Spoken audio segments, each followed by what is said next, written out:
El pasado año, la ciudadanía quechotarra propuso ampliar la oferta cultural infantil y acercar la cultura a la infancia. Para hacer realidad esta petición, que es la que presentamos hoy, ponemos en marcha Chiquifest, un festival de artes escénicas y actividades de calle.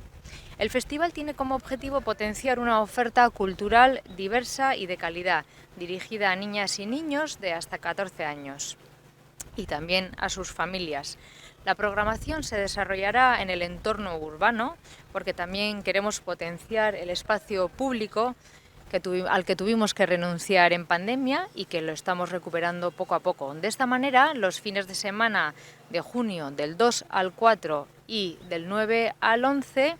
este programa acercará la cultura a las calles a través de más de 30 actividades y espectáculos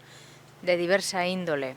Los vamos a poder disfrutar en Las Arenas, en Romo y también en Algorta, en nuestros centros del municipio. Tendremos, para conformar el programa del Chiquifest, pues hemos contado con compañías y agentes culturales del municipio de Getxo, de Vizcaya, de Euskadi y también alguno que otro a nivel estatal. Y para ello, pues por ejemplo, pues vamos a tener a la Baldufa Teatre con su obra Cepelín, Numenak desde Jarleku Teatro, y luego, por ejemplo, pues también tendremos Iratxoen Kantu Sekretua, Gukapi, Gloops de Nacho Villar Producciones,